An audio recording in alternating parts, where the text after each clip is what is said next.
ultimately we would all prefer to see a negotiated end that leads to all the hostages being released, that leads to Hamas being disarmed and eliminated as a threat. And we think Qatar can play a very key role in that. So we're going there. You know, we have a close partnership with the Qataris. In fact, we have an enhanced defense cooperation agreement, which we've been working on, and we're on the verge of finalizing. We want them to know how much we appreciate and respect all the time and work and effort they've put in the past to these negotiations, and we hope they'll re-engage despite everything that's happened. We know they're upset about it. Secretary, yesterday, Prime Minister Netanyahu declined to refuse to carry out further strikes on Hamas operatives. As you know, there's Hamas operating in Turkey and Egypt, in addition to Qatar. What was your message on further strikes? Was it don't do it again? Was it another message? Well, I'm not going to discuss the details of everything that was said. That's not the way you can conduct diplomacy or international relations via press conference in that way. But what I would say is this, is what I just said a moment ago. We all prefer that this end with a negotiated settlement that leads to the release of every single hostage, both alive and deceased, that leads to the demilitarization and disarming of Hamas, so they can no longer pose a threat, not just to Israel, but everyone. These are barbarians, these are animals, these Hamas. And that leads us into a process of reconstructing Gaza so the people of Gaza can have a life free of Hamas and a life that's much better than what they've experienced under Hamas. That's what we all prefer. We think Qatar can play a very key role in that. We don't want to see anything that undermines that. So that's why we added it to the trip. They're very, they're close partners. We've worked with them on a lot of things. We wanted to stay engaged, despite being upset as they are with what happened last week. And then the president said he wasn't happy to see that happen. But nonetheless, all these problems are still here, and they got to be fixed. Because Qatar can play a key role in solving. Mr. Secretary, the basic complaints this country in Doha yesterday was that the United States holds a double standard when it comes to Israel. That it's not holding Israel to account for its actions. The base here of escalation, the killing of civilians in Gaza. What will be your message in Doha today to Israel? Well, look, I mean, the civilians are being used with human shields by Hamas. They've always done it. That's why they hide in tunnels and the civilians are on top. That's why they take hostages the way they have. That's why they'll take more hostages so they can get their hands on them. So the president wants to see it end. He wants to see it end quickly. And we prefer that it end quickly via negotiated settlement so all the fighting can stop and we can begin the very hard work as an international community, not just the United States, rebuilding Gaza and providing the people of Gaza a much better life than what they've had under Hamas. And we think our partners in the region can play a key role in that, and we hope they'll stay engaged. And we think Qatar can play a very important role in that, as they've tried to do in the past. Is this the last chance for Hamas to avoid a broader Israeli move into Gaza City? Well, as you saw, the Israelis have begun to take operations there, so we think we have a very short window of time in which a deal can happen. We don't have months anymore, and we probably have days and maybe a few weeks, so it's a key moment, an important moment. And again, our preference, our number one choice is that this ends through a negotiated settlement where Hamas says, we're going to demilitarize, we're no longer going to pose a threat, we're going to disband, we're going to release every single hostage. Probably there shouldn't be a single hostage. If you want to fight a war, you fight wars between combatants. You don't fight wars by taking civilians as human shield. And in this particular case, with the hostages, for almost over 2 years now, that's a barbaric practice. It's an acceptable practice. The president called it out yesterday. So that's what we prefer. We want it to end that way. We hope. We've done a lot of work. And Ambassador Whithout has spent countless hours working on this. We think the Qataris can play a very key role in making that happen. That's his preference. And that's how we want to see it. Sometimes, when you're dealing with, a group of savages like Hamas, it's not possible. But we hope it can happen. We're going to do everything we can to see if it is. Secretary, what's your message to Israeli ministers who are calling for a partial or complete annexation of the West Bank? And are you worried that the Abraham Accords could be in jeopardy? Yeah, look, I think much of that is a reaction to several nations around the world deciding to unilaterally declare a Palestinian state. We warned them that we thought that was counterproductive. We actually think it's undermined negotiations because it emboldened Hamas, and we think it undermines future prospects of peace in the region. We thought it was unwise to do that, and I think they're seeing that as a counter-reaction. It's what we thought would happen. We warned them that this kind of action would happen among some in the Israeli government if they did what they did. Right now, we're focused on how can we end what's happening in Gaza.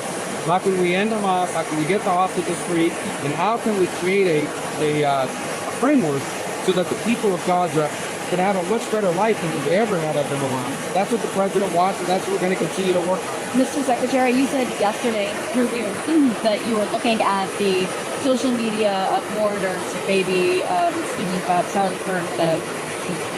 Well, I think about Charlie Kirk. If you're a foreigner and you're out just celebrating the assassination of someone who was speaking somewhere, I mean, we don't want you. Why would we want to give a visa to someone who thinks it's good that someone was murdered in the public square? It's just common sense to me. Have you actually revoked any visas yet? Have you taken that action? Well, we've revoked visas of people. I don't know, we've revoked visas of people that are inside the country. We've most certainly been denying visas.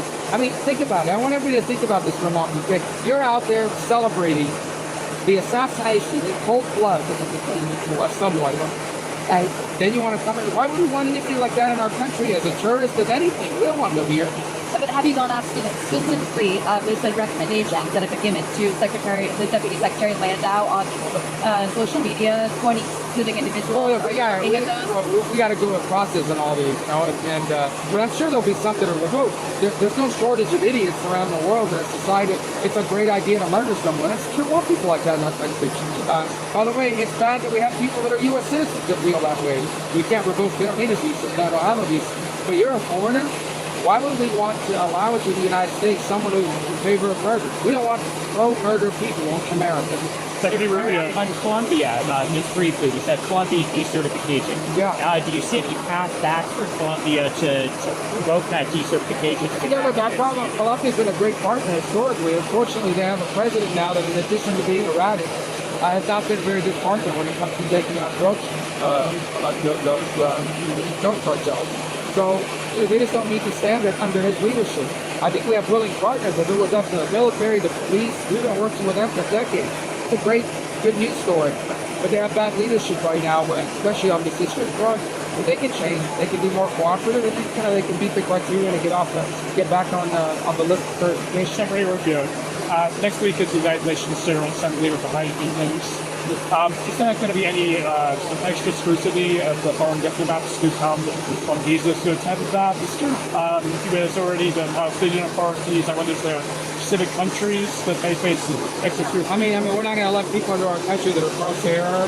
We're not going to let people into the country that want to create harm to the United States. There's always scrutiny, and there'll be harm, you know. For the most part, I think there'll be plenty of people there. So, but if you're like in favor of terrorism or murdering people, you're probably not going to let you. With this Gaza City offensive, What? With this Gaza City offensive, you're still assessment that Hamas can be militarily defeated? We're at over 700 days. Well, they may not have a choice to militarily defeat. You know, I think the problem, if it wasn't for hostages at the civilians, it would have been defeated a long time ago. But these guys hide behind the civilians and they hide behind the hostages. That's why they took the hostages. Nothing would have been. If there were no hostages and no civilians away, this war would have ended a year and a half ago. So, but now it's kind of at a break point. We see what the Israelis are saying. And at some point, this has to end, and it has to end with Hamas's defeat. Our hope is that we can still negotiate something where the fighting stops, Hamas is disarmed, and the hostages are all released, and we can rebuild Gaza, help rebuild Gaza, not just us, but the world, to give those people a better life than what they've ever had under the savages of Hamas. That's still our hope. We're going to do everything we can to try to achieve that. And it may not be possible because dealing with Hamas is not easy. That these are very bad people. All right, let's get on the plane. The risks of about the city offensive and some of the ideas. Yeah, war's risk. I mean, there's risk involved in war. There's no good war, right? We don't like war. The president doesn't like war. The only thing worse than a war is a protracted one that goes on forever and ever. At some point, this has to end. At some point, Hamas has to be defanged. And we hope it can happen through negotiation, but I think time, unfortunately, is running out in that regard. 2.5 years, they still don't release the hostages.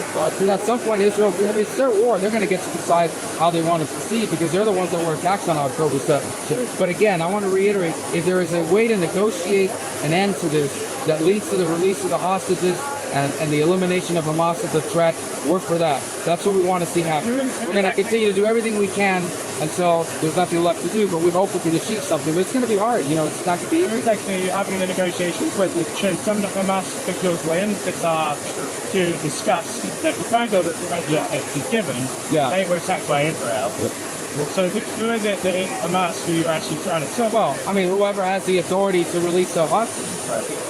We're talking about the Qatar mediators. Well, I mean, Qatar would play against them. Yeah, I mean, the Qataris and the Egyptians have worked together on this, and they're important mediators. If any country in the world can help mediate it, Qatar is the one. They're the ones that can do it. Now, I don't know if they can after what happened, but I think they could. If anyone can, they can. There's no other country in the world that can play that role, and we hope they can. If they can, we want to be supportive of it. Are you going to ask Qatar to have Hamas no longer be within their country, or are you still asking? Well, we're going to ask Qatar to continue to do what they've done, and we appreciate very much, and that play a constructive role in trying to bring this to an end. Obviously, they have to decide if they want to do that after last week or not. But we want them to know that if there's any country in the world that could help, end this to a negotiation, it's Qatar, and we appreciate that. And if there's a chance to do it, we want to encourage them to do it. They'll have to make that decision. Now, Secretary, at this same visit to the UK, the British Prime Minister has fired Ambassador Mathis to Agony. Obviously, questions remaining over the President, the Clinton to Epstein. Does that make the visit awkward? No, I don't. So I think, the UK can decide where it's their ambassador. If they want to recall them, that's their choice to do that. And that won't change the nature of the visit. It's an important visit. It's one of our strongest allies in the world. It's a very special relationship, and I think it makes a lot of sense for the president to visit the UK, and they invited him to come. Very unique honor. I think he's the only president that's had two state dinners, and so it's a big honor, and they're an important ally, importantly. All right, let's go. We're going to be late. On Ukraine, briefly, I mean, is there a red line that Putin could cross that would actually convict that's Trump the president's to decision to make. He talked about, look, no leader in the world has done more deciding in that war than President Trump had. Multiple calls, multiple meetings with Zelensky, including probably next week again in New York, and so the president remains true. He inherited this 3.5-year-old war from the Biden administration. He's trying to do everything possible to bring it to an end. We've been working closely with our partners in Europe on security guarantees, because that's going to be necessary in any negotiated settlement. And he's going to keep trying. It's possible if he wants to achieve it. At some point, the president makes it clear it's not possible. He's not there yet, but he could get to that point. But, he's going to really go the extra mile. There's a way to end this war. He just wants it to stop. Thousands and thousands of people dying. The casualty rate for the Russians, I think in July they lost 20,000 soldiers. And then, of course, we talk about the suffering of civilians all throughout Ukraine, every single night, the drone attacks, the air attacks, the destruction. It's going to take a generation to rebuild the country. He wants the war to end. And if we could play a role, he's the only leader in the world that can talk to both the Ukrainians, Europeans, and also to the Russians. President Trump. He's the only one that can. And he's not going to easily forfeit that role because he's the only one that can play it. If somehow he were to disengage from this or, sanction Russia and say, I'm done, then there's no one left in the world that could possibly mediate that end. Now, maybe we get to that point. We hope not, because it's a really bad war and he wants to finish. All right, let's go. Thank you, guys.